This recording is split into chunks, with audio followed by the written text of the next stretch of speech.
형제가족 여러분 안녕하세요. 오늘은 6월 24일 금요일 영광을 받으실 유일하신 분이라는 제목으로 시편 115편 1절부터 8절까지를 묵상하겠습니다. 1절 여호와의 영광을 우리에게 돌리지 마옵소서. 우리에게 돌리지 마옵소서. 오직 주는 인자하시고 진실하심으로 주의 이름에만 영광을 돌리소서. 영어 성경 보면 더 간결하게 나와 있습니다. Not to us, O Lord. Not to us. 그러니까 우리에게 하나님의 영광을 돌리지 마옵소서. 다시 얘기하면 하나님 앞에만 영광을 돌리는 자신들의 고백을 드립니다. 그 삶의 중심이 자신들이 아니라 하나님이신 것을 고백하는 시편 기자의 고백이죠. 그래서 우리의 능력, 우리의 지혜, 우리의 계획 다 제한적이고 연약함이 있기 때문에 하나님께서 모든 것을 하시고 인도하셨습니다 라고 하나님 앞에 고백하는 삶, 하나님께라만 영광 돌리는 삶을 제가 그렇게 고백하겠습니다 얘기합니다. 2절 어찌하여 문나라가 그들의 하나님이 이제 어디 있느냐 말하게 하리이까.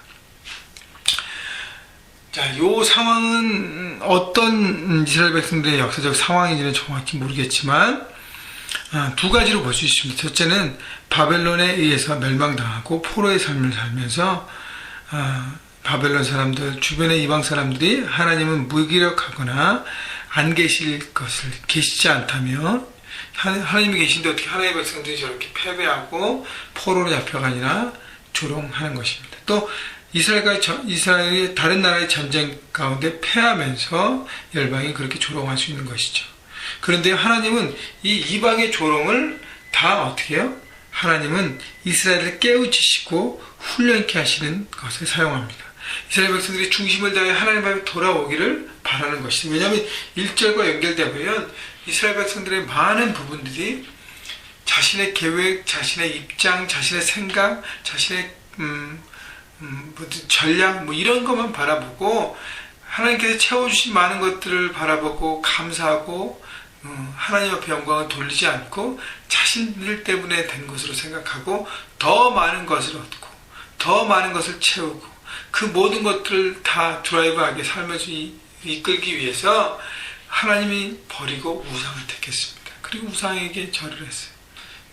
그런 내용들이 이제 4절 뒤에 나오지만 그러니까 자신들의 집중된 삶을 사는 것이죠. 그래서 결국 하나님 앞에 징계를 받고 하나님은 그들에게 돌아오게끔 하나님께서 채찍을 가하신 것입니다. 그래서 문 나라 사람들이, 주변 사람들이 하나님 어디 계시냐라고 그런 얘기까지 듣게 된 삶을 사는 것이죠. 3절 보세요. 오직 우리 하나님은 하늘에 계셔서 원하시는 모든 것을 행하셨나이다. 하나님은 안 계셔서 그냥 내버려둔 것이 아니라 그들을 이방을 도구로, 채찍의 도구로 사용하셔서 이스라엘을 치시고 이스라엘을 깨우치신 것입니다. 그렇기 때문에 하나님의 살아계심과 역사하심을 늘 바라보고 내 중심이 아니라 하나님의 중심으로 살고 우리의 모든 일들 가운데 하나님만 영광 받도록 우리가 삶을 살아야 하는 것입니다. 그래서 우리가 하나님 앞에 순종할 때 결국 하나님은 우리 가운데 역사하세요. 그래서 이스라엘 백성들이 하나님께 순종할 때 전쟁은 나의 것이다 라고 말씀하시면서 하나님 모든 전쟁에 승리케 하십니다. 또 바벨론 포로로 간 이스라엘 백성들 약속에 따라서 다시 돌아오게 합니다. 왜냐하면 그 강했던 바벨론이요 메대바다 속에서 무너지잖아요. 그리고 새로운 나라가 등극하잖아요. 결국 이방의 나라, 세상의 강력한 힘들 영원히 가지 않는다는 것이죠. 결국 무너지고 없어지고 패배하는 것 다 하나님이 컨트롤 하시기 때문인 것입니다. 그래서 우리 삶 가운데 하나님이 나타나게 하는 하나님의 역사가 보여지게 하는 것, 하나님께로만 모든 영광을 돌리게 하는 것 바로 우리의 선택에 따라 달린 것입니다. 여러분 그래서 하나님만을 의지하고 예배하고 따라가는 삶을 여러분 삶 가운데 그렇게 살아가야 하는 것입니다. 4절 그들의 우상들은 은과 금이요 사람이 손으로 만든 것이죠. 여러분 맞습니다. 우상은요 사람이 만든 것이에요. 우상은 인격이 없습니다. 형상만 모양만 있을 뿐 허상입니다. 여러분 사람들이 우상을 따르고 우상을 선택하고 우상을 만든 이유는 자신의 욕심을 채우기 위해서요. 여러분 이스라엘 백성들이 모세가 시내산의 정상에 올라가서 오랫동안 내려오지 않습니다.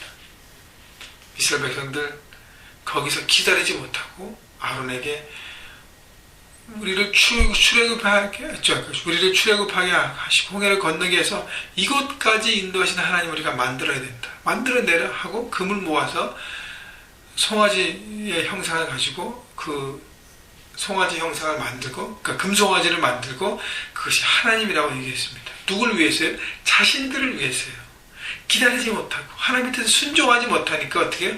자신들이 원하는 타이밍 안에 모든 것을 하려고 자신들이 핸들할 수 있는 우상과 형상을 만든 것입니다. 그 송아지, 금송아지가 말을 하겠습니까? 보겠습니까? 듣겠습니까? 냄새를 맡겠습니까? 아무것도 할 수 없다는 것이죠. 그러나 자신들의 욕심을 채우고 자신들이 움직이기 위해서 자신의 원함을, 바램을 들어줄 수 있는 우상을 만들어버린 것입니다. 여러분, 우상을 따라가는 삶은 결국 자기 욕심에 따라 사는 삶인 것입니다. 그래서 결국 어떻게 해요? 다 무너지게 될 수밖에 없어요. 허상과 살기 때문이에요. 8절 보세요. 우상들을 만드는 자들과 그것을 의지하는 자들이 다 그와 같으리라. 영적인 생명이 없어요. 다 죽어가는 것입니다. 자신의 욕심과 쾌락만 채우기 위해 살아가기 때문에 아무런 영적인 생명력과 능력이 없는 무너진 허상의 삶을 살아가는 것입니다. 여러분, 영적 생명이 없기 때문에 세상에 대해서도 무기력해요. 그냥 퍽퍽 쓰러지는 것입니다. 여러분, 그렇기 때문에 반대로 우리가 뭘 해야 되죠? 살아계신 하나님 앞에 날마다 나가는 것입니다. 여러분, 그래서 묵상은요, 날마다 살아계신 하나님 앞에 나가고 그 살아계신 그 말씀을 듣고 그 말씀 붙들고 능력 있는 그 말씀을 붙들고 삶의 현장으로 달려가서 오늘 그 말씀대로 능력 있게 살아가는 것입니다. 여러분, 살아계신 하나님을 예배할 때, 추구할 때 여러분의 삶이 살아서 꿈틀거리는 것을 여러분 잊지 마시고요. 허상인 우상을 쫓겠습니까? 아니면 살아계신 하나님 앞에 우리의 마음과 생각을 드리겠습니까? 여러분, 하나님의 말씀, 살아계신 그 하나님의 말씀, 여러분 오늘 여러분에게 주셨습니다. 말씀을 붙들고 하나님께로만 영광 돌리는 삶을 여러분 삶 현장에서 여러분 부르시는 그곳에서 살아가십시오. 그때 여러분이 삶을 통해서 하나님께 영광을 돌릴 것이고요. 여러분의 삶이 날마다 하나님으로 인해서 영적인 생명력을 유지하고 더 풍성해지고 더 움직여서 여러분의 삶을 통해서 많은 열매들이 맺어지게 될 것입니다. 여러분, 형제가족 여러분, 여러분의 삶을 통해서 하나님만 영광 받으시기를 주님의 이름으로 축원합니다.